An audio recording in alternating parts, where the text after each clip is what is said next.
सोलापूर विधान परिषद निवडणूक बिनविरोध व्हावी यासाठी ज्यांच्याशी चर्चा होणं अपेक्षित होतं त्यांच्याशी संवाद साधला, मात्र काही जणांशी संपर्क झाला नाही तर काहींशी संपर्क साधावा असंच वाटलं नाही, अशी स्पष्ट प्रतिक्रिया पालकमंत्री जयकुमार गोरे यांनी दिली। निवडणूक लागल्यानंतर ते माध्यमांशी बोलत होते। सोलापूर विधान परिषद निवडणुकीत भाजपचे उमेदवार राजेंद्र राऊत आणि महाविकास आघाडीचे उमेदवार वसंतराव देशमुख यांच्यात थेट लढत होत आहे। इतर 7 उमेदवारांनी अर्ज मागे घेतल्यानंतर निवडणुकीचं चित्र स्पष्ट झालं। गोरे म्हणाले की विरोधासाठी विरोध म्हणून उमेदवार मैदानात असले तरी भाजप ही निवडणूक अत्यंत गांभीर्याने लढवणार आहे। पक्षाच्या विजयाबाबत कोणतीही शंका नसून आता केवळ विजयाची औपचारिकता बाकी आहे। मात्र गाफील न राहता प्रत्येक मतासाठी प्रयत्न केले जातील। विरोधकांना कमी लेखण्याचं कारण नसलं तरी त्यांच्या मागे उभे असलेल्या शक्तींचा प्रभाव पूर्वीसारखा राहिलेला नाही, असा टोला लगावत गोरे यांनी निवडणूक पूर्ण ताकदीनं लढवण्याचा निर्धार व्यक्त केला।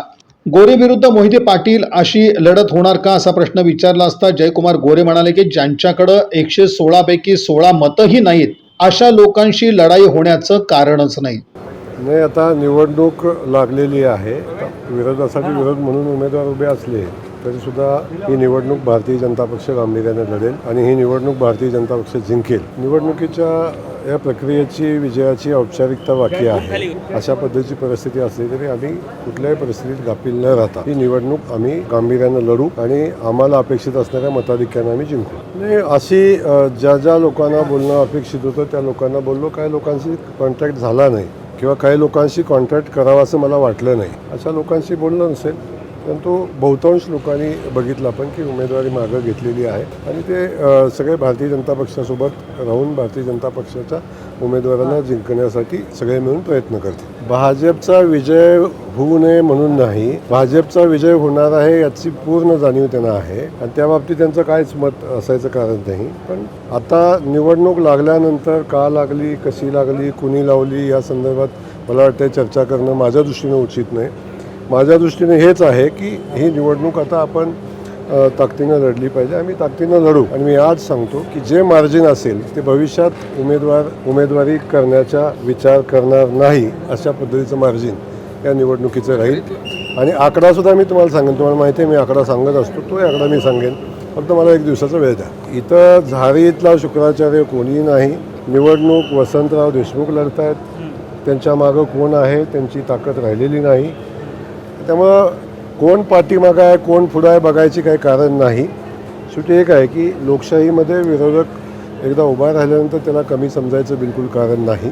एकदा उमेदवार उभा राहिला की आपण जी निवडणूक लढतो ती गांभीर्याने लढली पाहिजे, आम्ही लढू। मला एक समजत नाही, ज्यांच्याकडं 620 16 मतातली 16 मतं नाहीत अशा लोकांशी लढाई व्हायचं काही कारण नाही। ही लढाई जी आहे औपचारिकता आहे आणि औपचारिकता आम्ही पूर्ण करू 18 तारखेला। विनाकारण कुणाचं तरी नाव घेऊन कुणाला तरी मोठं करायचा प्रयत्न करू नका आणि ज्या कारणासाठी निवडणूक लागली ते कारण आपण साध्य करू नका। नाही, असं आगे होत आहे क्या मी तर काय त्यांच्यासाठी बोललो नव्हतो। मला एक सांगतो तुम्हाला की भारतीय जनता पक्षानं मला काय उद्दिष्ट ठेवून इथं पाठवले, ते उद्दिष्ट पूर्ण करण्याच्या दृष्टिकोनातनं जे करणं शक्य आहे ते आपण करतो आणि ते उद्दिष्ट प्राप्त करायचा प्रयत्न करतो। त्यातली पहिला 2रा टप्पा कंप्लीट झालेला आहे, आम्ही 3ऱ्या टप्प्यात आहोत। 3रा टप्पाही पूर्ण होईल आणि तो पूर्ण होत असताना 4थ्या टप्प्याची वाट म्हणजे ही मोकळी झालेली असते। अपयश तुमचंच आहे। तुम्ही लोकशाहीत असा विचार करता हेच मुळात योग्य नाही।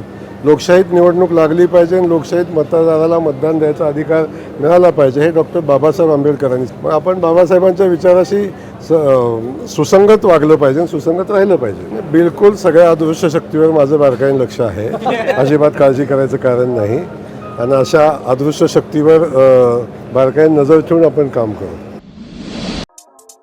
या बातमीपत्राचे प्रमुख प्रायोजक प्लॅटिनम मॉल इंद्रधनु सोलापूर। सोलापुरातील सर्वात प्रतिष्ठित इंद्रधनु सोसायटीचा नवीन भव्य कमर्शियल प्रोजेक्ट आता रेल्वे स्टेशनच्या अगदी शेजारी शहराच्या मध्यवर्ती ठिकाणी।